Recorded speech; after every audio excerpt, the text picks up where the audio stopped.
Hello and welcome back to our channel. So today in this video we are going to discuss about how to export HDR videos for YouTube in DaVinci Resolve. So without wasting much of our time, let's get straight into the video. So if you want to export HDR videos for YouTube in DaVinci Resolve, all you gotta do is simply go to DaVinci. Now you need to simply configure your project settings. You need to open the project settings and go in color management, set your color assigns to DaVinci YRGB Color Managed, and you need to select automatic color management or color processing mode. After this, you can export it through the best export setting practice.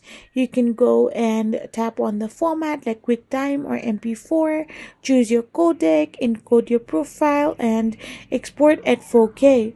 After this, you can upload to YouTube and simply check your video on an HDR compatible device. So this way you can simply export HDR videos for YouTube from your DaVinci Resolve.